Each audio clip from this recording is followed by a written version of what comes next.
Hey everybody, Josh Sigurdson, World Alternative Media here, and we are joined by Tim Picciott, the Liberty Advisor, and today we are going to talk about an alien invasion, the potential risks, and obviously how it would affect the economy, as we have been hearing for years, this idea of an alien invasion saving the economy. And with the recent news, obviously we had to go into it, as this Time magazine article says from August 16, 2011, Paul Krugman, an alien invasion could fix the economy. Oh, our good friend Paul Krugman is at it, as per usual, calling for economic destruction in order to save the economy. Breaking some windows, perhaps. Maybe that'll save the economy in this time of government shutdown insanity. And obviously we have these recent stories. This one's from April. You might remember it. CNN says Pentagon officially releases UFO videos. This article from Fox just from one day ago as we report this. Not made on this earth. Top secret Pentagon UFO task force reportedly expected to reveal some findings. And of course, this one, I don't know what to think about this one. This one's from the Express. It says, UFO sighting, alien cube ship 10 times bigger than Earth captured by NASA. And you can see it here. Some people are saying it's just an error in the composite of the image that they got. I don't know. And we could go into the black cube of Saturn and all that kind of stuff. But more importantly, let's talk about how this will affect the economy if there is indeed an alien invasion, a false flag alien invasion. It seems like the news is really getting us ready for something like this, and we'll go into that and more today. But first, make sure to hit that like button, check the links below, share this on social media to get around the shadow banning, and join us on Flote.app, BitChute, Minds, LBRY. We won't be on YouTube for much longer. Obviously, this media operation is 100% viewer funded, so make sure to check those links for ways that you can help keep us alive, and join us at our new newsletter at www.iamband.com. All you have to do is put in your email. Anyway, let's get to this. So, Tim, the idea of aliens touching down on Earth, taking over humanity, because obviously there's a lot of benefit to that, because, you know, we can definitely teach them a lot, destroying ourselves, killing ourselves, and destroying our own economy. But how would this affect the economy going forward if there is, say, a real alien invasion, a fake one, false flag? What do you think? Well, I think the bigger thing is not even about the money, and this is, quite the topic, I guess, that we're talking about. Obviously, we're theorizing all this, not saying there's going to be an alien attack tomorrow or anything, but I think it would be the result of, if it's a fake one, it would be the result of they've already lost the narrative so much, and they wanted to coalesce everyone around. And there's been studies going way back, like 100 years ago, where they're trying to figure out what's the best way to get everyone to coalesce around. And so in the 60s and 70s, it was global cooling, then they flipped it to global warming, and then they flipped it to climate change. And they realized, that's still not a driving enough force or factor to get people to rally behind. And so alien invasion has been one. And this is not just us theorizing. What this is like, you go back to even, I'm not sure if Bernays talked about it, but it's like he's the godfather of propaganda. Even Kanye West was tweeting out about him like 4 years ago, like super hardcore videos, like was it Century of Enslavement? But anyways, you get all these top psychologists, and they're trying to say, okay, the best way to get people to rally around one common cause would be an alien attack. And then you can get into other things like, Project Bluebeam, which for those who don't know is some sort of, I don't have any notes on this, but was it a DARPA or Pentagon program where essentially they're able to project images into the sky to them or anywhere to basically, you could have Jesus coming back, or you could have Allah, or you could put something in there to make it look. You can falsify a lot of things, and obviously with Project Bluebeam, a lot of people have been talking about the potential of a fake alien invasion utilizing that. And of course, many of the UFOs that people see in the sky at night could very well just be government projects, very advanced projects that they don't tell us about. A great example is the Stingray, like stealth fighters that were invented in the 40s, and people only found out about it in the late 90s. Imagine the technology they have right now, as inefficient as government might be. But with that said, fear sells a lot of things. It sells tyranny. It could sell even freedom. It's all about what level of fear you have and for what you are in fear of. And with something like an alien invasion, I would like to think of try to theorize a little bit about how that would affect first the stock market, and then the economy. How would that affect the dollar? Having what do you think? I think if there's an alien attack, the last thing I would care about is how it affects the dollar or the stock market or anything. At that point, I'm getting the hell out of wherever I'm at. And Earth. yeah, I mean, I don't know, maybe, yeah. Hey, Elon. I guess we did have Colin Cantor out here, whose dad was one of the co-founders of SpaceX. So, hey, Colin, I need some space on your ship to get out of here. But anyways, yeah, I think that might be too much bad news for good news, because right now we're in this dichotomy, and we really have been for pretty much the last decade, where good news is bad news. So the more bad news there is, then it means, and actually I shouldn't have put bad news in air quotes because there is a lot of bad news, but the more bad news there is, then it means that the Fed, particularly going back, several years ago before Trump got in there, it meant that the Fed then had excuses to not raise rates, and then those excuses not raise rates then basically then will lead the stock market going higher. And so an alien invasion, I mean, I can't imagine anything, whether it's a good invasion or a benevolent invasion or a bad invasion. I mean, obviously, if it's a bad invasion, I mean, I think we all know where that ends. But they would only pull this type of card if they really had to. But it's weird that you see, and it's really not even making like the top of the news. Like, it's not even like Red Linked on Drudge. Like, oh, casually, oh yeah, we found this alien cube. And then I don't know if you want to get into like black cube of Saturn, but you go back to all these ancient cultures, and one of the things that they were really worshiping was this black cube of Saturn. And we could see that in Islam. We could see that in Egyptian folklore, the religion of Baal.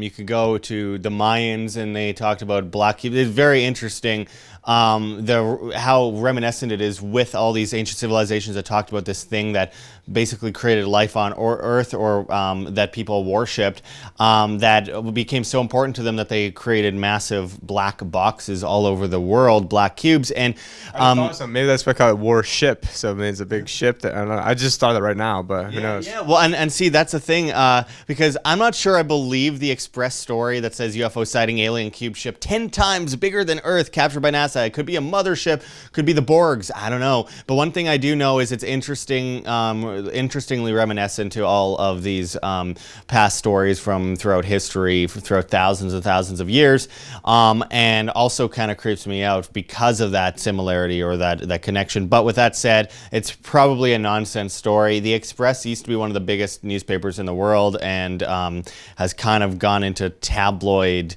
clickbait, basically, that gets a lot of ad revenue. But you are fake news. And actually, the guy who won the fake news award with Trump was actually Paul Krugman, which has sort of started off this whole article, because he did say several years ago, in the midst of the the financial recession from 2008, that we needed an alien invasion in order to coalesce people around to just spend unlimited, to not, because if you had an alien invasion that was coming, you would just spend trillions of dollars without any like second reservation about doing so. And that's what the gist of that was. It was about a decade ago when he said. Well, and as it says here, and I quote, "If we discovered that space aliens were planning to attack and we needed a massive buildup to counter the space alien threat, and inflation and budget deficits took secondary place to that, this slump would be over in 18 months, Krugman says, referencing an episode of The Twilight Zone in which an alien threat was manufactured to bring about world peace. I mean, he's one of like the most respected economists there is in the world, which goes to show you, why everything is so messed up, is the fact that this guy is one of the most respected. And I had a economics teacher in high school, and actually his last name was Marx, and I saw him maybe like 5 years ago. I ran into him, and I told him I was getting into economics and all this stuff, and I'd already been into it. And he's like, "Oh, well, you just need to know this one guy. He's a New York Times." I'm like, "Oh my God, don't even say it." And he goes, "Paul Krugman." I'm like, "No." And so had to battle him for a little bit. But if you guys don't know Paul Krugman, good for you guys. Don't, I know it. Don't take our word for it. Just, he has what's this blog called? A Conscience of a Liberal, which is a play off of Barry Goldwater's Conscience of a Conservative. We are in Arizona right now, so we're not talking about illegal alien invasions, which now we're not even allowed to, even as an American, I guess Josh is Canadian, but I'm not even allowed to go drive into Rocky Point, Mexico. That's just south of us, so they've closed that off. So it's kind of funny that now we were worried about the Mexicans coming here, and now. And that's the thing. They're putting us into divided categories, and now with the whole COVID stuff, we're like forced into state to state to state to a great extent. I mean, I just went to New Mexico. They basically said I couldn't stop and get gas or go to a hotel there without having to do a forced mandatory government 14-day quarantine or more in a government facility, FEMA. So I wanted to get out of there as fast as I could, obviously. And now I'm in Arizona, which has actually been pretty good compared to Nevada so far, but still pretty crazy as far as the totalitarianism goes. But they're putting us in our own little prisons, in our own little cages. And then we're worried about an alien invasion. I don't think there's going to be any borders in an alien invasion. I can tell you that much. But with that said, can it happen? Absolutely. Will it happen? Probably not. It's 2020. It's 2020. Literally anything could happen. But I mean, seriously, I am thinking, because I'm someone that I believe that obviously other beings can exist in the universe, because it's mathematically impossible for us to be the only intelligent beings in the universe with billions of stars and billions of galaxies. It's unbelievably ridiculous to think that we're alone. But with that said, why would they come here? With that said, how would they come here? There's all these different questions that come up. I do believe that we have probably been visited many times in throughout history, and the government probably has something to do with that. Now they're releasing distraction stories about how they're finding, or they're releasing all these UFO files, and there's stuff from not on this planet, and massive spacecrafts and all that kind of stuff.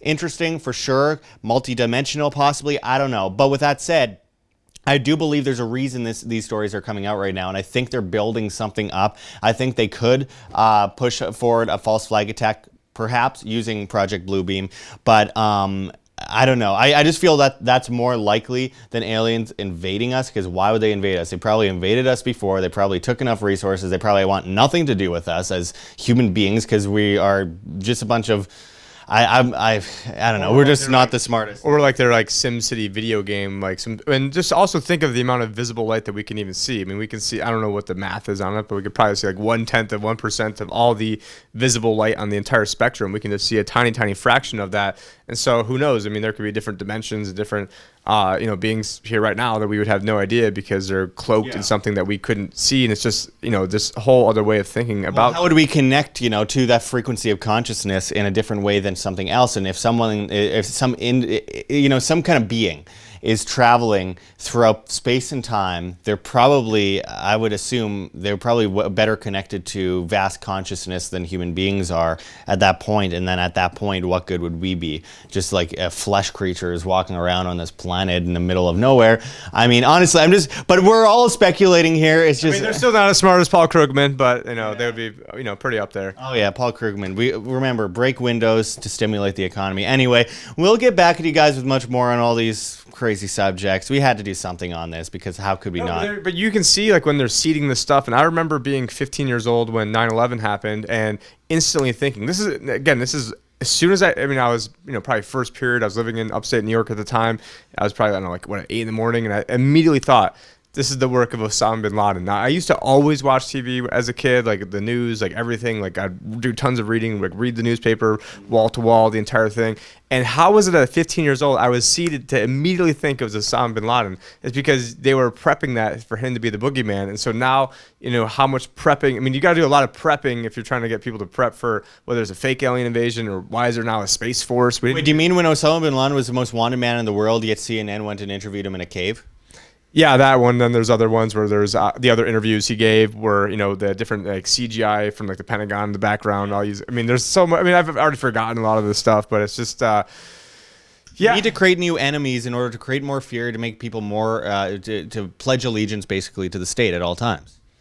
Yeah, and what better way to, never let a good crisis go to waste? I couldn't think of a bigger crisis to get everyone to lay down than if you had some sort of Project Bluebeam type of misinformation going on. But, it's going to be, scary stuff. At that point, I don't really care about the stock market or the dollar or what's happening. But I think, having something like, gold and silver on hand, or ammo, or being able to, cook your own food, or, being able to, just be self-sufficient, Bitcoin. There are ways to send Bitcoin even without, the traditional, internet or mechanisms that you'd think of. So are people who are, basically, it's a hedge. It's a, just like, and I think, even if there's not an alien attack, it makes sense to have that, because everything is basically messed up. There's no way out of this financial system. The financial system is built on an entire foundation that is crumbling. It's built on the foundation of slavery because, and I don't mean this as some social justice warrior. What I mean is, in order to get a dollar into the system, you have to create a dollar of debt.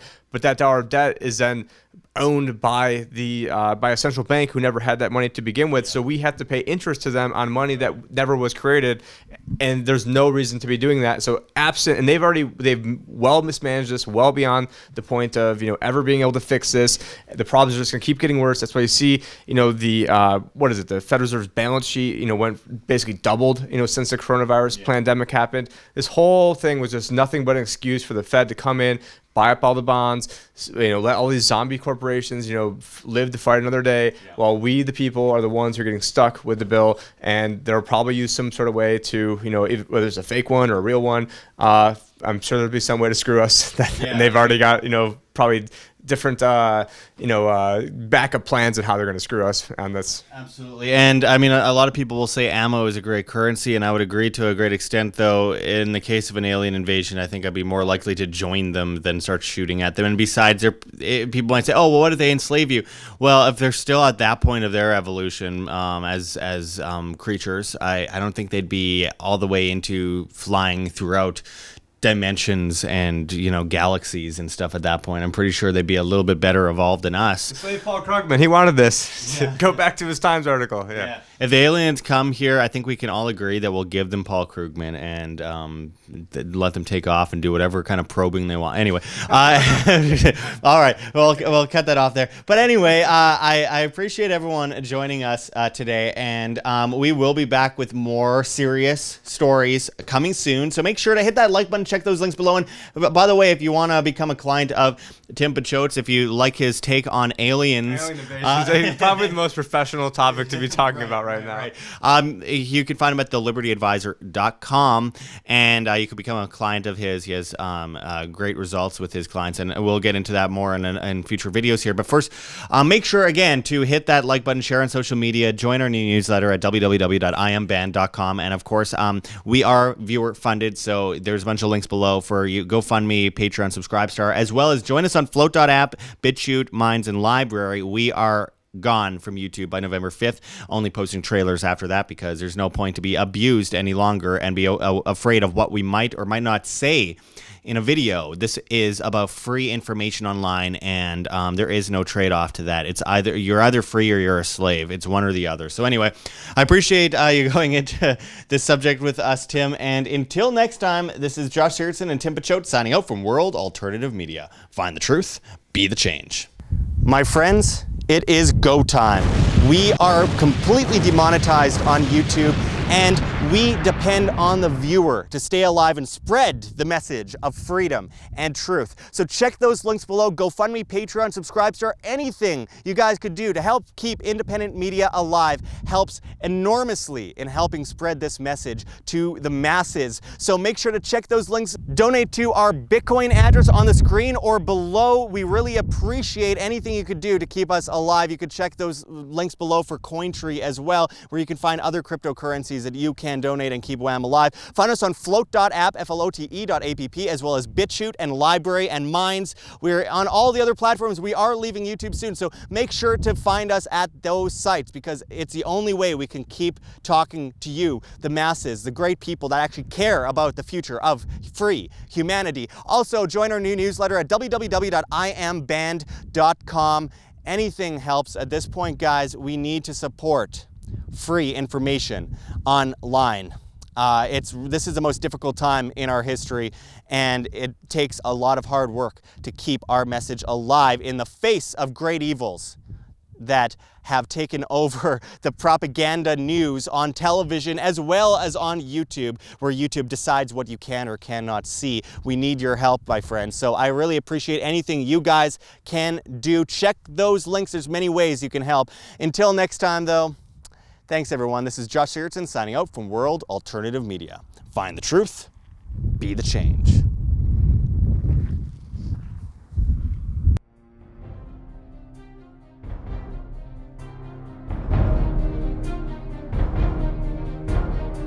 I'm sure you have already changed people's minds in your young age because you're involved, and I like that.